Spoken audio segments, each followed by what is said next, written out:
here we are. I like this. Love it.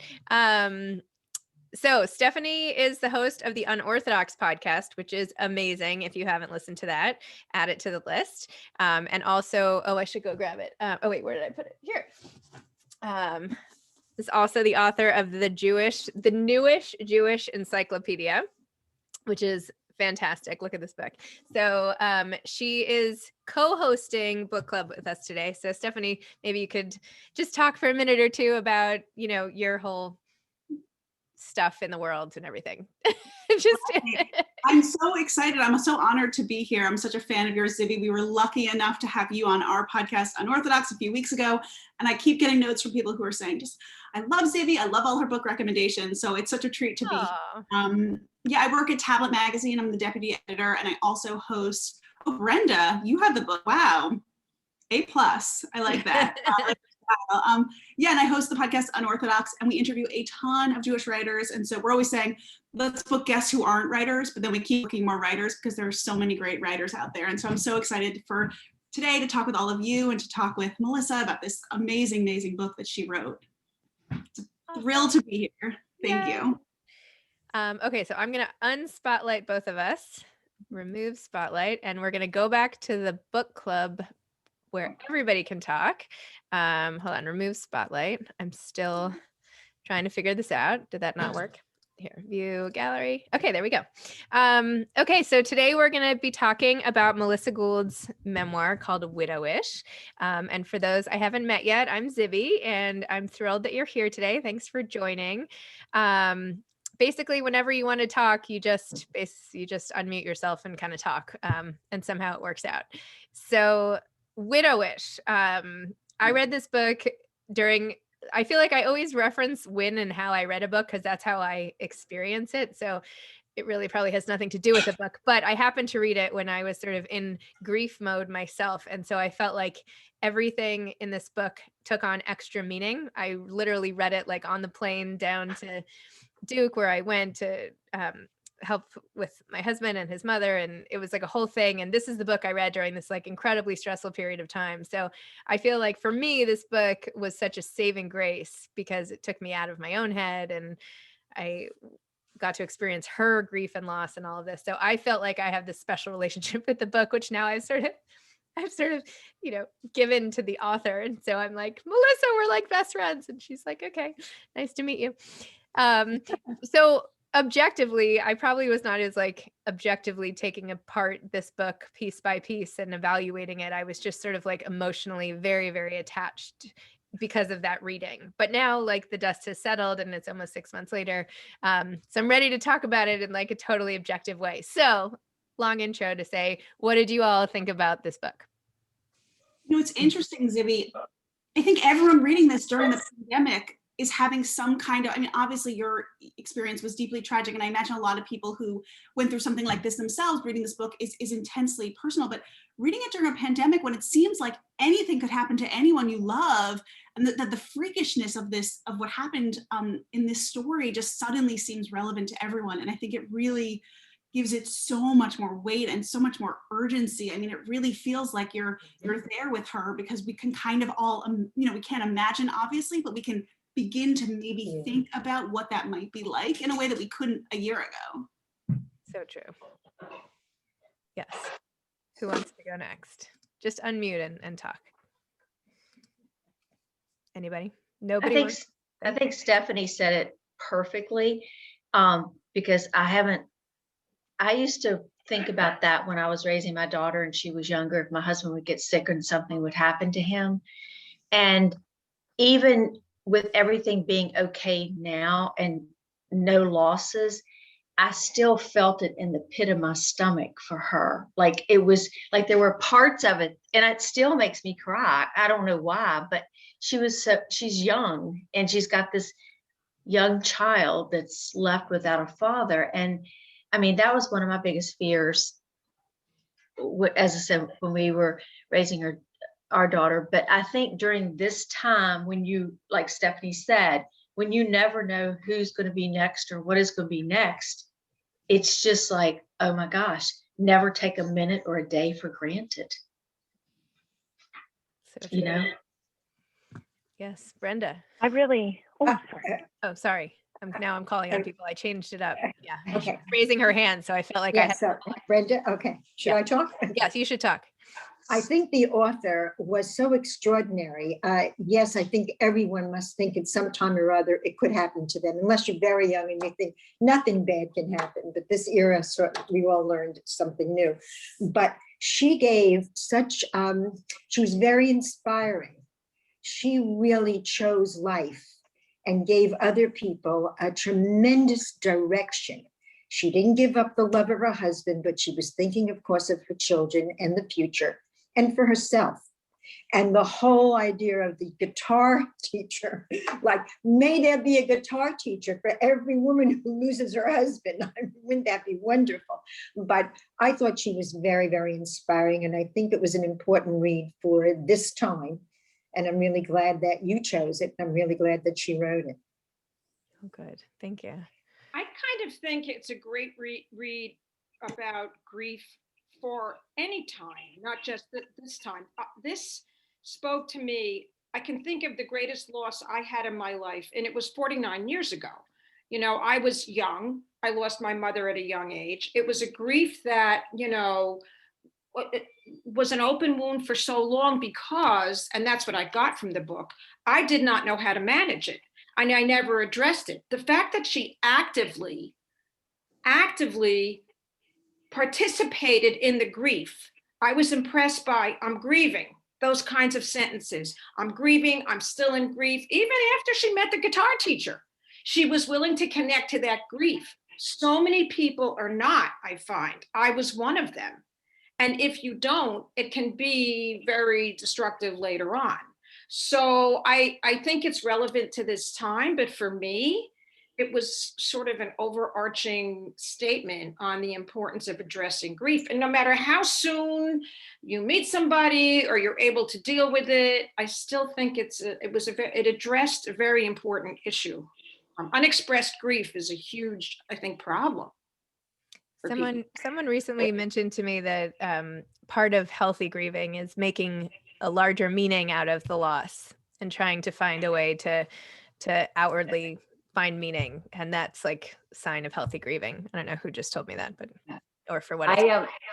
I have a sorry echo. So 1 second. There was a part where I forget exactly which part, but when she was angry at her friend for making a suggestion, and then she realized, and I don't know, that resonated with me because sometimes you just, you know, and she went back and she realized that, you know, her friend was right. You know, do you remember that part where she, her friend made like some kind of suggestion about being open? Think about writing.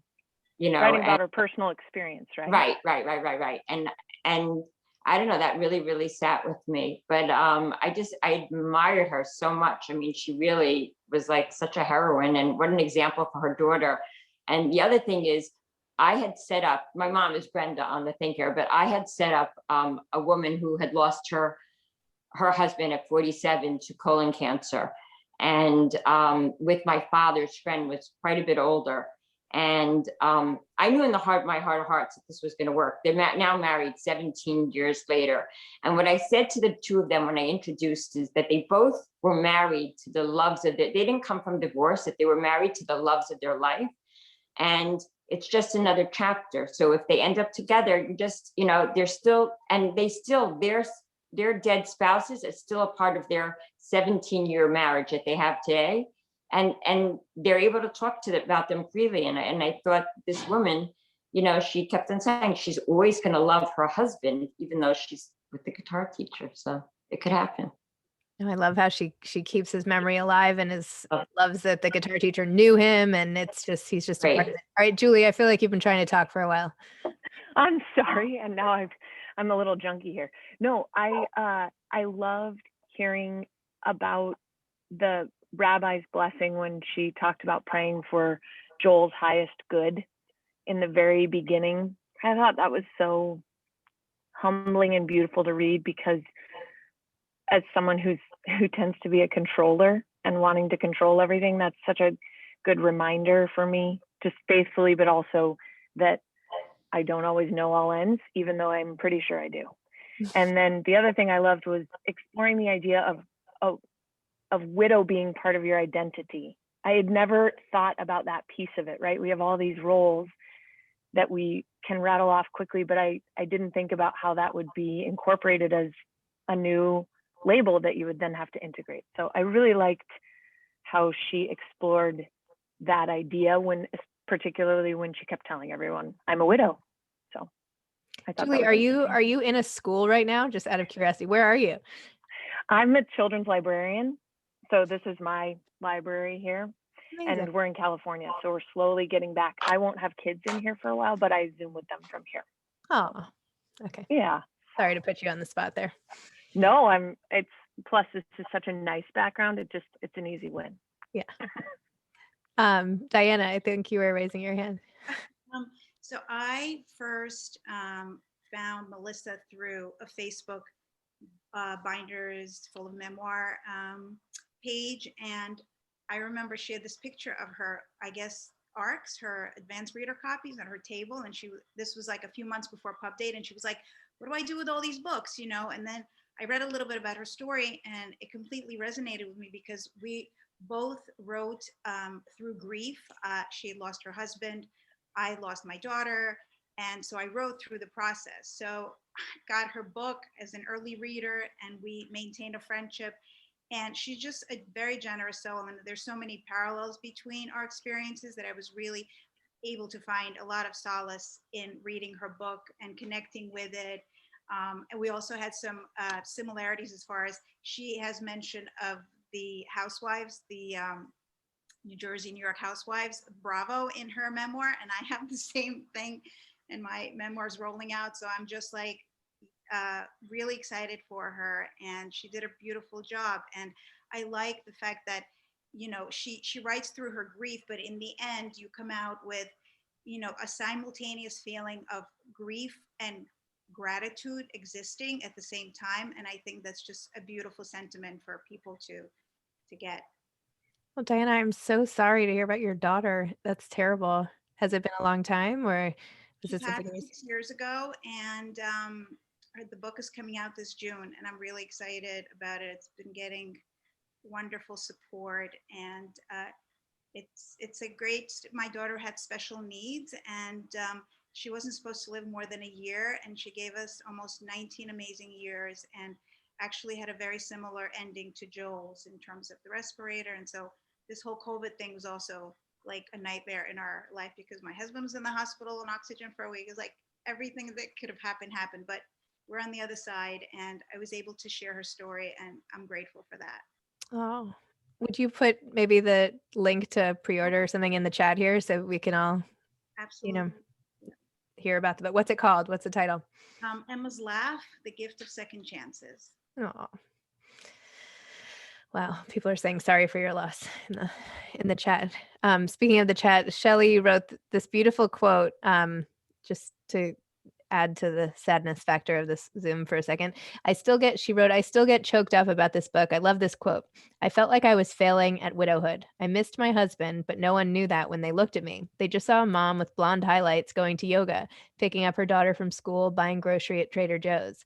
And now I was at a party with a date when I should have been at home grieving all alone. I didn't look like a widow. I wasn't acting like a widow, but I felt like a widow. I guess I was just widowish.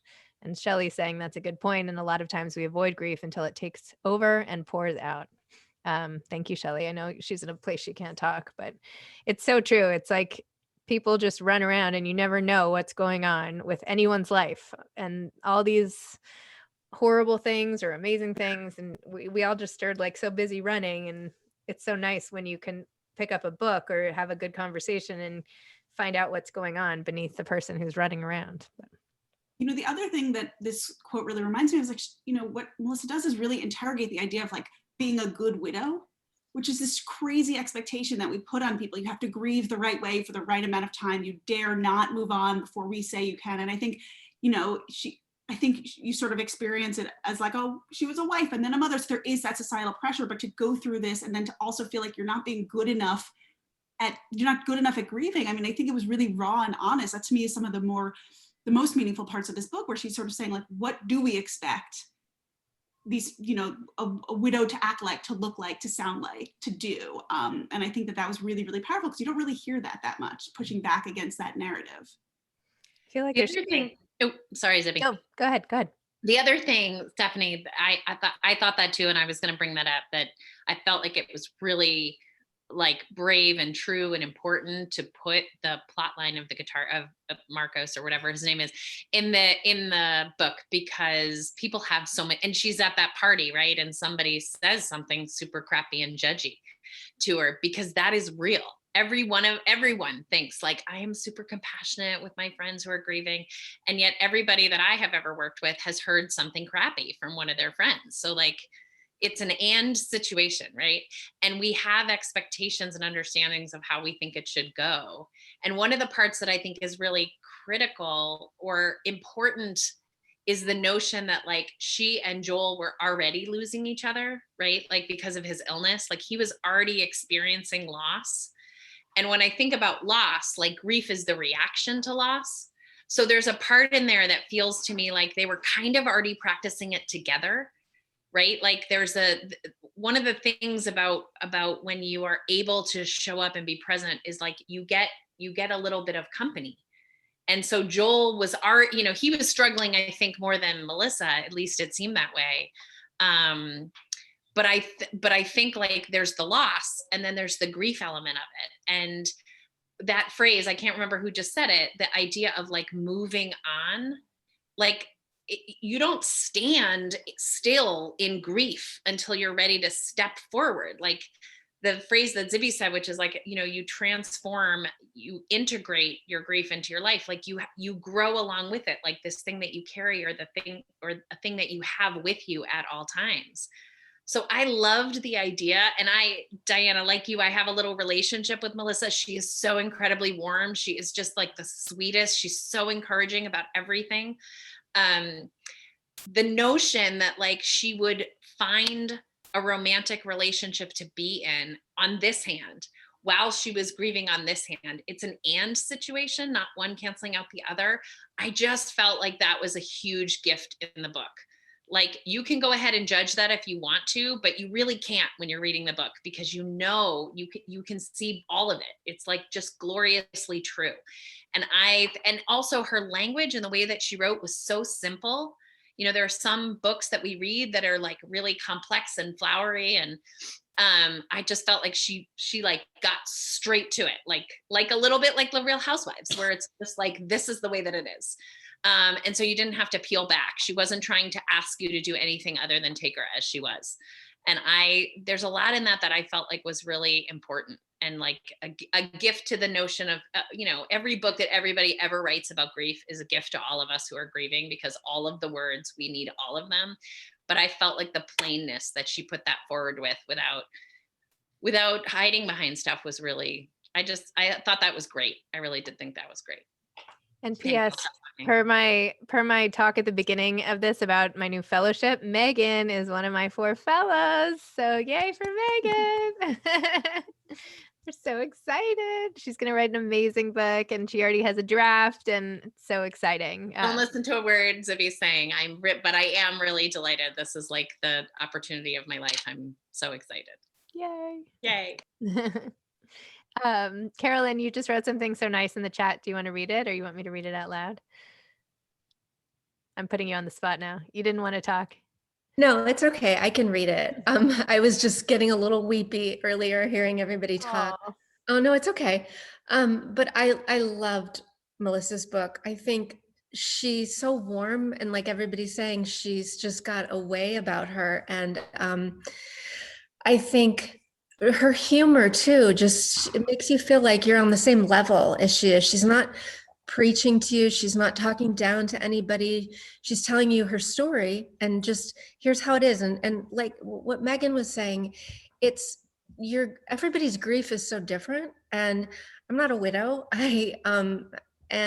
But I could relate to everything she was saying. And I thought, here she is presenting all these things, like, here's how to join a group if you're ready, if you're not ready. Here's how to take care of your young child. when you're trying to cope with this. Here's how she met this wonderful man. And there's no right or wrong way to do anything. And she's so open about how people were friends or acquaintances said judgmental things to her. And it's like, okay, wow, this is a note to self of, how am I going to cope with this if this happens to me? But also, from the way I took it was, I've had friends in similar situations, or I've lost people who are really close to me. And I've felt a lot of those feelings, like somebody wrote when you just read, Zibby, about the woman who, there was that quote in the beginning where she's like, I'm a widow and nobody knows it. Like that day when you lose somebody, we've all experienced it when you walk outside for the first time after a funeral, or maybe you're sitting Shiva, whatever it might be. And you're like, the rest of the world does not know that I'm grieving. How can they not know? How come they're not treating me differently? And it just gives you this permission almost to feel like it's okay to feel this way. And whether it's today or whatever, 3 months from now, 5 years from now. And it just felt so, it was like reading somebody's diary. And she gave you these lessons, almost like these life lessons. And it was so beautiful and funny. I love that she was funny. She's just real. It was wonderful. It was really beautiful. I think that there is a lot of humor with grief. I mean, I think it's not discussed that much necessarily, but I think it's such a big part of it. I mean, just because you're grieving doesn't mean you can't find ordinary things funny or things about the whole situation. You're still observing and reacting to the world. And Carolyn, to your point, I mean, I feel like this is like in the older days when people would wear black and dress in shrouds and whatever all these customs are that have sort of gone by the wayside, unfortunately, where there was a way to communicate to the world because it was so important. And now what do we have? Like, I don't know, nothing.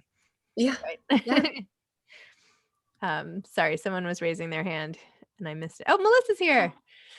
Hi. You snuck in. Have you been here the whole time? No, I didn't expect to get in so quickly. I thought there'd be like a waiting room or whatever, but like, boom, here I am. Sorry, I was letting everybody in and you snuck in along the way. I can hold back. I know I'm a few minutes early. No. Hold on, I'm spotlighting you. Yay. Hold on. I'm gonna spotlight me so I can talk to you for 2 seconds and then oh, there I am. Welcome, Melissa. Thanks for coming to our book club. And wait, where's Stephanie? Here, I'm spotlighting Stephanie. Okay, Stephanie's our co-host today from Unorthodox Podcast.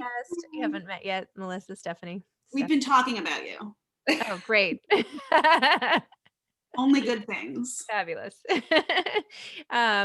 Well, Melissa, I mean, we have all been raving about your book and everything from the way, not only what you had to say, but the way that you said it and how sort of approachable and warm and everyone feels like your friend, and just the way you used humor and the way you talked about love, the new love being with the old love and how they can coexist and all of that.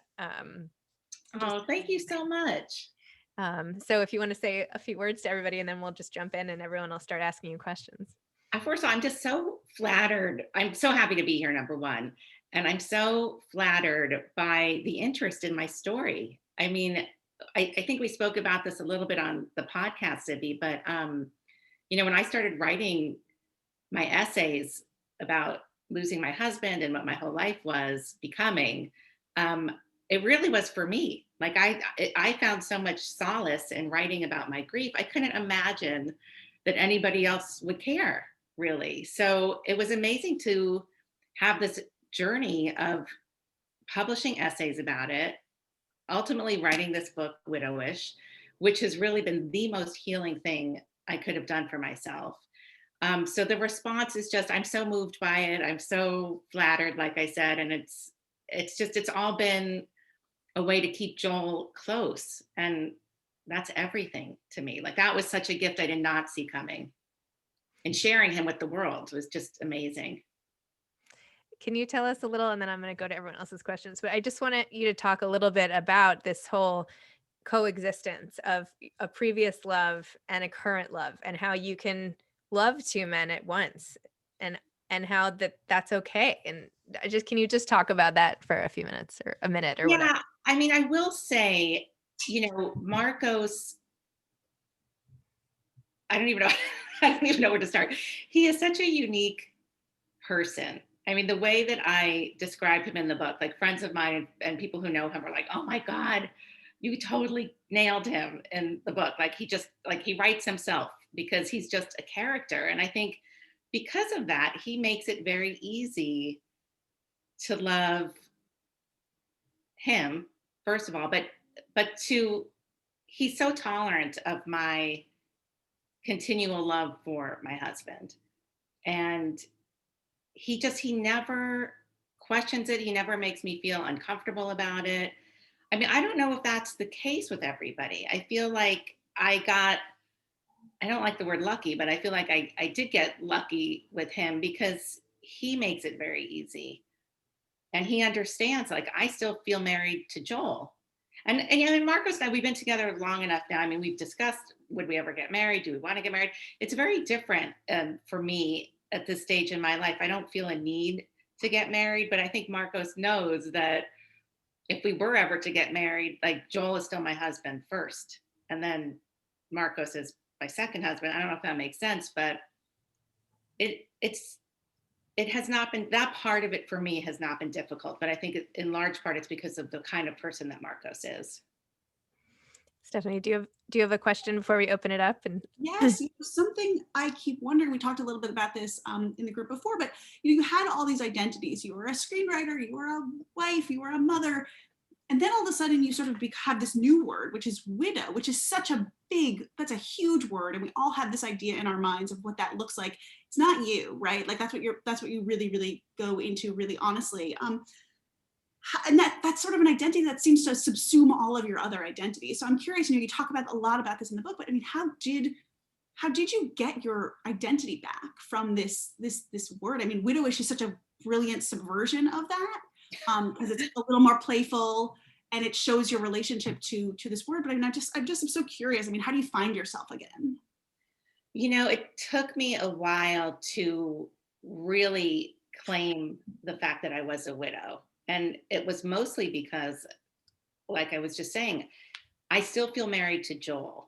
And in the early days of my loss, I really wanted people to know that if I showed up to an event without my husband, it wasn't because we were divorced. It was because I was a widow. And that distinction was very important to me because Joel and I were very happily married.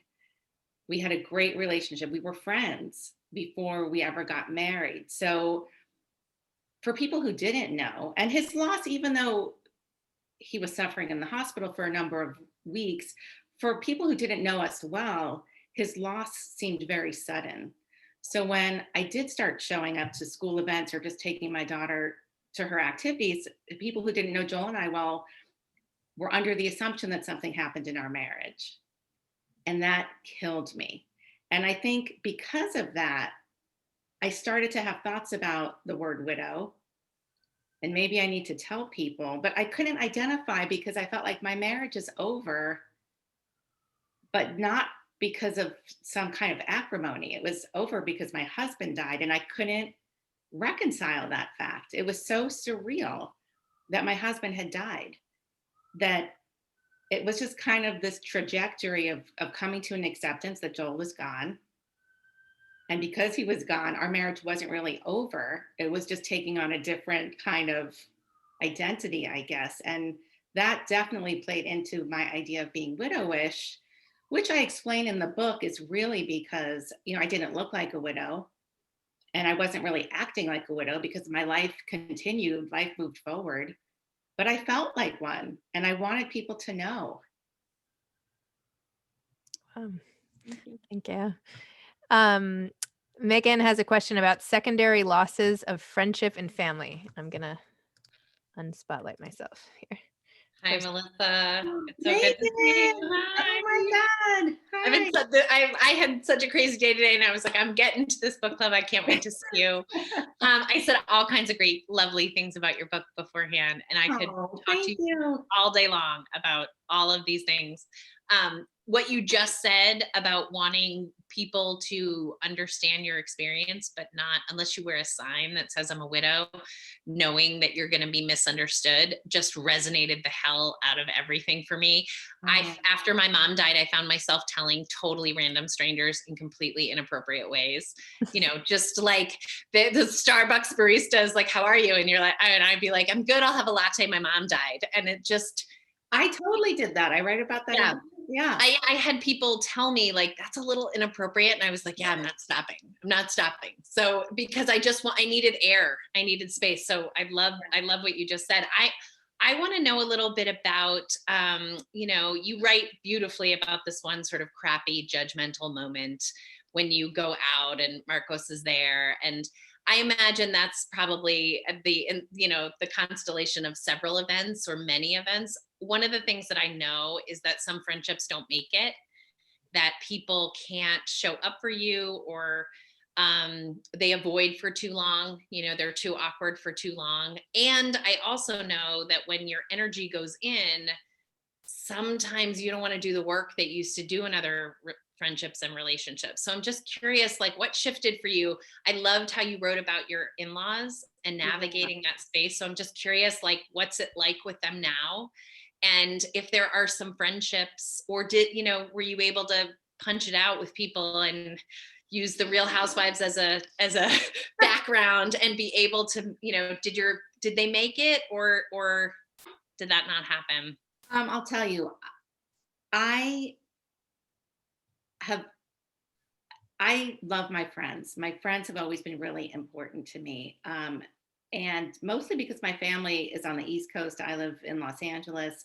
So I really have this family of friends that are near and dear, and they rallied around and supported me, and that has been amazing. I will say that I have one friend who is in the book, but I won't say which one she is, but she is the kind of friend, and I didn't know this. We were friends for many, many, many, many years. Yeah. And she was there during the hardest, most difficult times. And now that my life has kind of turned around and moved forward, she's nowhere to be found. Yeah. So I think in some ways it has less to do with losing my husband and more to do with who she is and the kind of friend that I didn't realize, even though there were so many years of friendship, that she really is. That's been a loss. That's been a different kind of loss that I may even be writing about. But in terms of like Joel's family, they really, my sister lives in New York. She's in the book, Holly.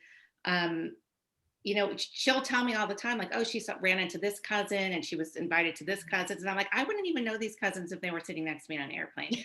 Like, but I know Joel's family. Like, Joel's family has become really and I'm very close with my family, but there are, second and third cousins who I know from when I was a little girl, but I wouldn't know them. So Joel's family has really stepped up. They were always there, but they were, I don't know if for those of us who are married and, we have extended family through our spouse or partner, they were always there, but through Joel. Like, it was rare that I would pick up the phone and talk to my mother-in-law or my father-in-law. Now that's how we have to, but it doesn't feel weird. They've really been outstanding, and I'm very grateful for that. That's so great. So that relationship sounds like it changed.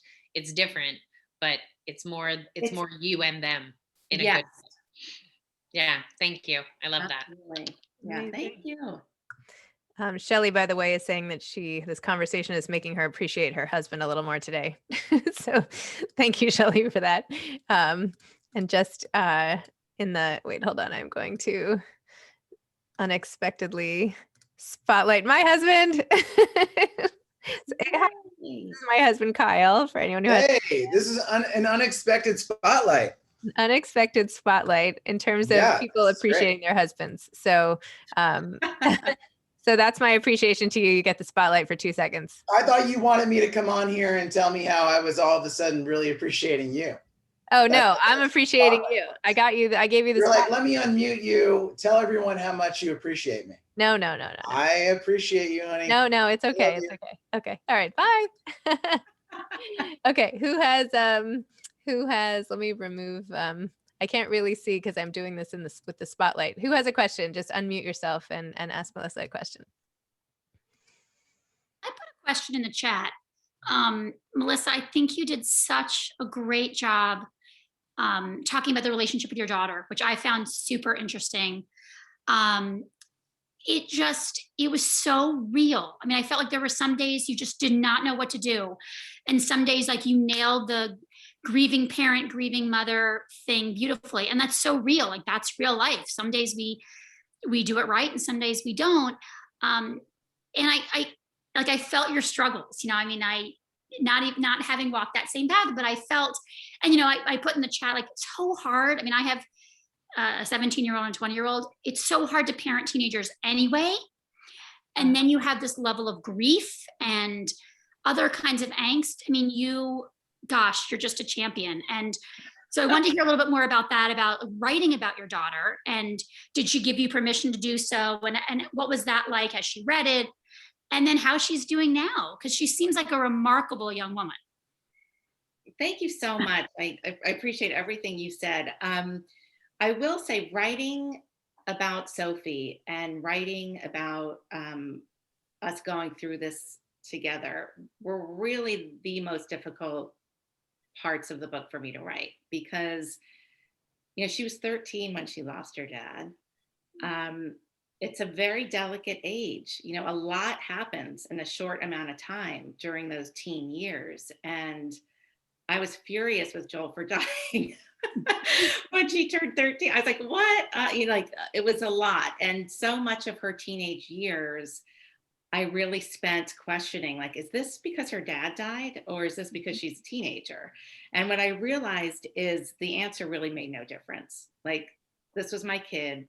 This was what she was living with. She's 20 years old now, by the way, and she's great. She's delicious. She's got all of Joel's best qualities. But, you know, because the book focuses on year one, I made sure she was okay that I would be writing about it. And she was, but, you know, I've always made my living as a writer. So she was used to that idea that, you know, mommy's going to start writing now, and this is what I'm writing about. But I was very careful, like I was saying, in the scenes with her, because I didn't want to usurp her experience of grief. So I was really trying hard to tell her story through my lens, not through hers. I think her telling of the story might be very different. But I was really just trying to keep it factual and authentic to the moments that I chose to share in the book.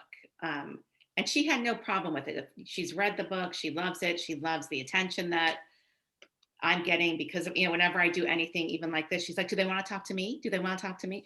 So she's very, she's, you know, again, she's used to seeing my name on the screen. She's used to seeing my name in a lot of different places. So this is just an additional, like, oh yeah, my mom wrote a book, but she is excited because it is so personal and it does mention her. And she thinks that and this makes me, I could cry, but, you know, she's very happy with the way I wrote about her. Oh, so, but that really was the most challenging part of the book. Yeah, I could see that. Well, you did it beautifully. Thank you so much. It's so interesting how you say it doesn't really matter why your kids are the way they are. Because don't you feel like there's so much where you want to understand what's going on, or blame, like, oh, it must be she inherited this from him, and maybe this is my anxiety or whatever. It doesn't actually matter. You just have to deal with whatever you get right in front of you. So I don't know. Well, yeah, it's so, I mean, even the other day I was talking to a friend and I was like, this is so not like me, and this is so not like the way I would do it, but this is who she is. Like, I don't know what to make of it. I'm like, I'm just gonna accept it. Like, this is who she is. Amazing. I wanted to ask you, you went with your gut a lot, I got a sense. And, you know, how did you learn to trust yourself so well? did you have professional help at that point? Things were happening and what I took away from it a lot was, we can grieve differently. And I think people have talked about this, that I almost feel like you gave me permission to grieve in a way that works for me. And that is just wonderful. But how did you second guessed a little bit, but you still went for it. And I think you're a better person because of it. But how did you, on a day-to-day basis, trust that in yourself? Thank you so much. I think I can't believe you think that I trust my gut, because I second guess everything all the time. But I will say this, I'm kind of joking, but I learned, I know somewhere along the line, I do believe that our guts, our instincts tell us everything we need to know about every situation we're in. And that is something I try to convey to my daughter all the time. But I learned that was like an acquired thing, maybe because Joel died so unexpectedly. I don't know. I write about this in the book, but a friend of mine had said to me to make everything easy, that every choice I make should be easy. And that was really life-changing for me, because I think I overthink everything. I could be, Sophie and I could be driving to the beach, and I'll be like, maybe we should go to the mountains instead. Like I'm constantly changing. And Sophie would tell you that I drive her crazy. But I think when it came to this experience, I just somehow gave myself permission to let it be whatever it was going to be, because it was so surreal. It was such uncharted waters that I had no idea what to expect. So I just kind of plodded my way through. I don't know if that makes sense or answers your question, but no, thank you. Definitely. Definitely. But I do think, I will say, I do think as women in particular, we're always, just unconsciously taught to be nice, be polite, so that when it's harder to hear what our gut instinct is, because we're always putting other people first. So somewhere along the line, I just try to hone that skill of just trust my instinct. And it's never wrong. I had an experience the other day and I was like, I should have trusted my instinct, and I didn't. And I suffered for it. Not in a major way, but it was just something like, oh my God, I can't believe I did that. Because I knew better. I feel like sometimes the little decisions are the hardest, but the big decisions, or how to cope with the big things that life gives you, you just figure out how to do it. But it's the little mini optimizations. Like I prefer to, because I change plans all the time, I prefer to think of it as optimizing, right? There's always a better way. You're not changing your mind. You're saying, wait, maybe it would be more fun if we went to the beach, or that route would have less traffic or whatever. Yeah. So it's more like you're just trying to make things better, not that you're changing your mind all the time. That's what I'm going to go with. I'm going to go with that perspective too. I like that. Okay, good. I have a question. Yeah, go. How much does your faith play into it now? Because I have lost my sister to COVID this year, and I always considered myself a cultural Jew. And now I find myself really wanting to go deeper into my spiritual side to make sense of it. And I thought it was so beautiful how you labeled your healing as like having a healing arsenal. Like you were looking to all of these little crossroads of popular culture and therapy and the rabbi and friends and your writing group, like you sourced it. You really curated a way to get yourself out of this rabbit hole. And I feel like I've been in this rabbit hole for, since last April when my sister died. So I'm so sorry for your loss. Even just saying that feels healing. Even just putting it out there feels healing. Well, I believe in that. I have to say that I think that's the beauty in these kind of grieving spaces or grief communities, is I think grief requires witnessing. And I think as a society, people don't know how to do that. And I think just being able to talk about our losses, to say the names of the people we lost, there's so much healing in that. So I understand exactly what you're saying. I think, I still am a cultural Jew. I happened to come across a Joel Osteen sermon earlier, and I was like, oh, I love him.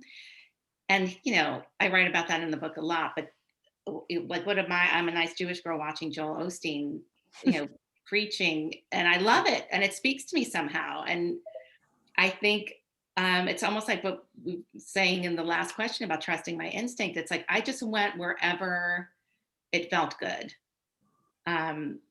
I love my rabbi. I feel supported by the temple that we belong to, in large part because Sophie was bat mitzvah the same year that Joel died. So we happen to be more connected than we had been previously with the temple.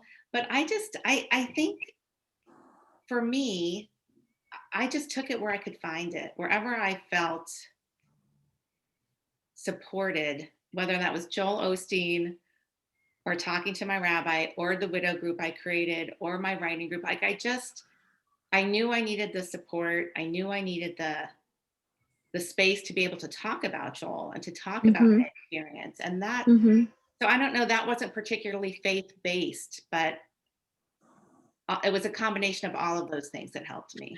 It also seems like you're able to hold two truths side by side, like the desire for another man with the respect that you had for your bashert, for your soulmate. Yeah. And I thought that was kind of really beautiful, really poignant that you were able to share that without any judgment or self-criticism. It just felt very real. Thank you so much. Again, I have to give Marco some credit for that. Because he's just very confident and secure in who he is. So he never made me feel like, he just accepted if I was sitting there crying because I missed my husband, but I'm sitting there with my boyfriend. Like, he never was like, he was like, I'm here for you, baby. That's remarkable. Wow. Yeah, really nice. Thank you. Thank you. Eileen, sorry for your loss, and thank you for sharing it with our group. That's really meaningful. Thanks for giving me the space to do it. Of course. Julie would like to go next.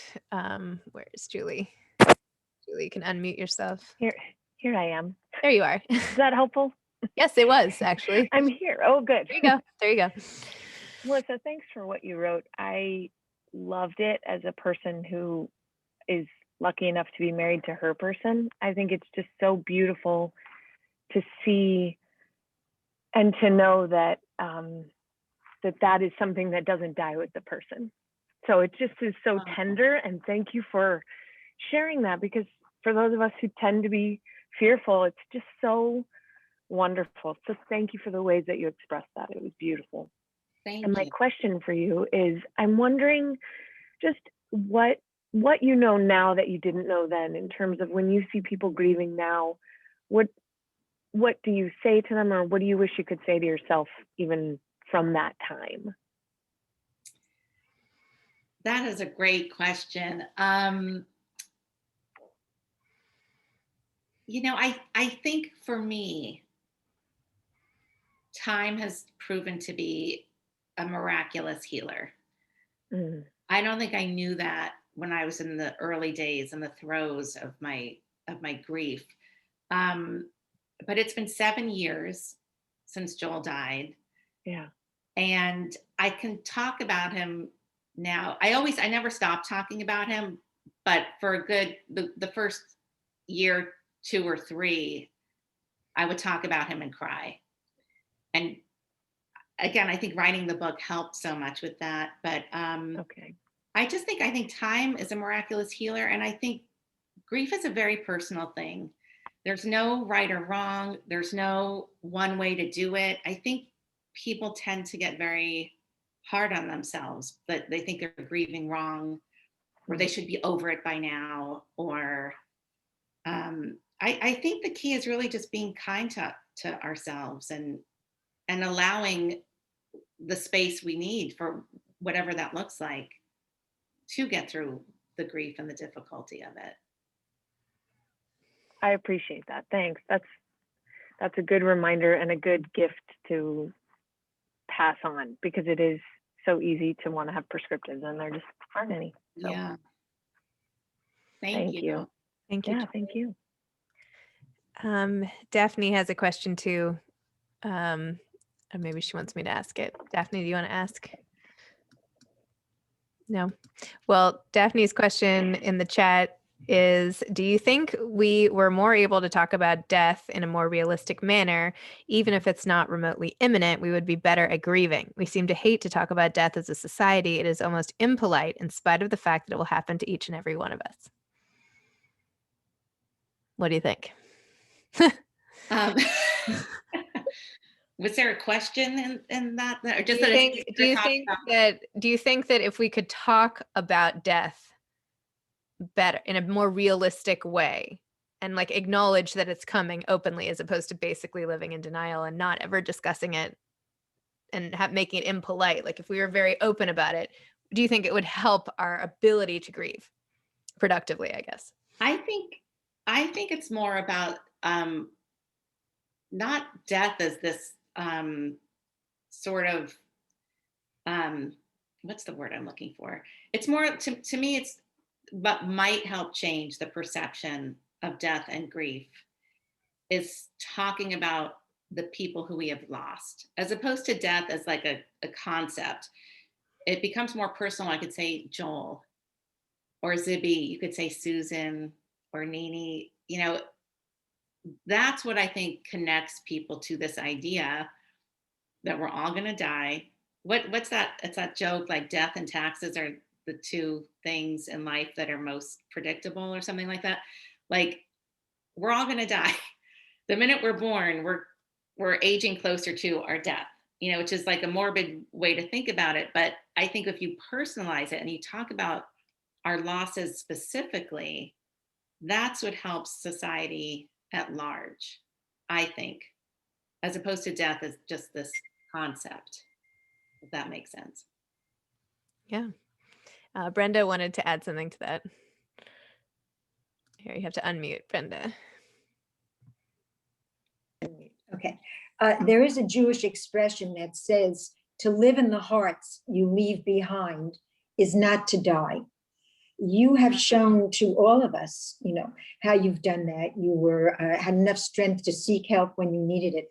But I think one of the beautiful gifts that you seem to have, whether it's personally or in your book, is to make people feel comfortable in expressing themselves to you. And you are so open to it. I think it's a marvelous lesson. It's a big help.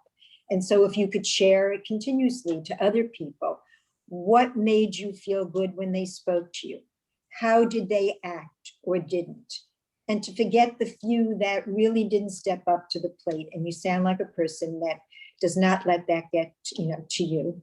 And to keep Joel's life, you know, his memory, his spirit, even his person with you. I had a very close friend. She had married the second husband. They both had these wonderful loves of their first, you know, in their first time around. And she said to me, every night, we went to bed with 4 people in our bed. We talked about each other's and we talked to them and across to them. And though it sounds funny, it's really a very beautiful concept. Yeah.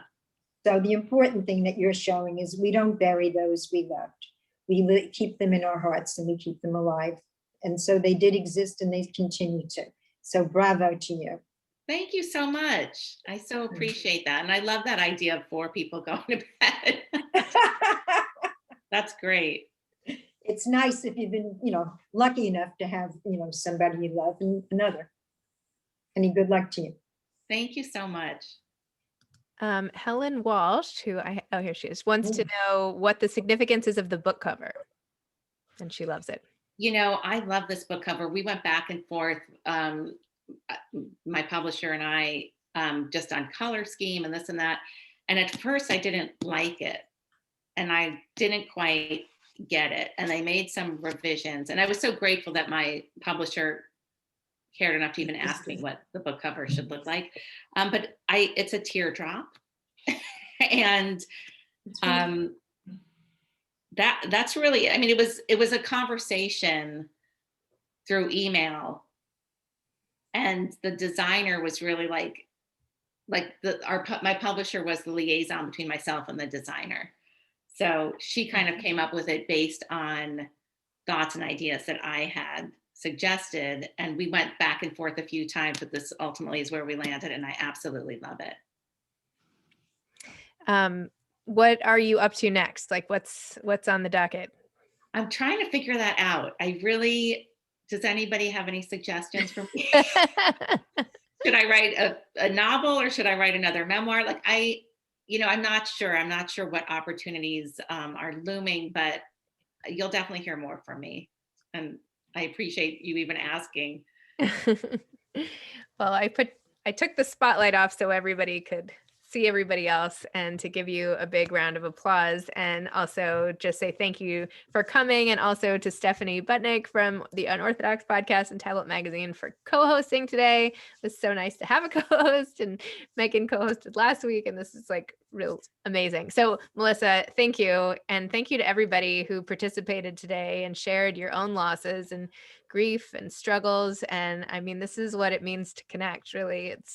We all have these people that we bring around with us who are not here, and it's nice to have a place to just feel like they're on the top of our minds, on the tip of our tongues, and that it's okay to discuss and feel. And Melissa, I feel like you gave us the space to do that, so thank you for that. Thank you. Can I take a screenshot of it? Does anybody mind if I take a screenshot that I can post this? Sure. Please do. I will too. I'm gonna.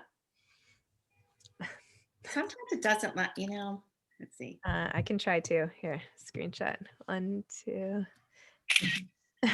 Okay, so somebody did. I'm taking it too. Here. Oh, whoops, I'm on record. Wait, hold on. Capture entire screen. Okay, unexpectedly did that. And I just want to thank everybody again. I appreciate your interest in my story. I appreciate the fact that you read my book. It's such a gift, and I'm just so grateful to each and every one of you. So thank you so much. And Zibby, thank you so much. I'm so glad you're on the mend. I don't know how you've done it.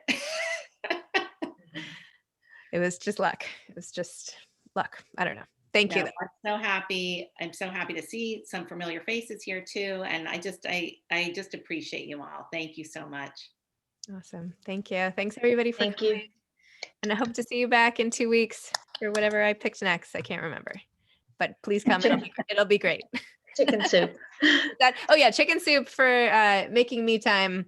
Chicken soup for the soul with 100+ essays. And the editor in chief of the whole and publisher of Chicken Soup for the Soul, Amy Newmark, will be here, and she's like really dynamic and is actually in the midst of some cancer treatment, which I'm sure she'll talk about. And so she's like really looking forward to doing this. So we're going to welcome her, and making me time is so important, and especially right now. So that'll be fantastic. That's in 2 weeks. So come back then. Melissa, I'm going to give your book to my friend. She just lost her husband about a year ago, and she has a 16-year-old, and they're having a really difficult time because the daughter was really close to her dad. Yeah. So I'm going to pass that book on to her. Oh, thank you so much. I hope it helps her. I hope so too. Gives her some. You should watch the movie Our Friend, which is one of my brother's movies. But Our Friend is about losing the mother who was very sick and passes away. But it's a fantastic movie about grief and how friends can sometimes come to your aid and everything. So just a little plug for that as well. Thank you. Really good. Okay. All right, everybody. Have a great day, and thank you for Thank you. This is great. Bye. Thank you, everybody. Thank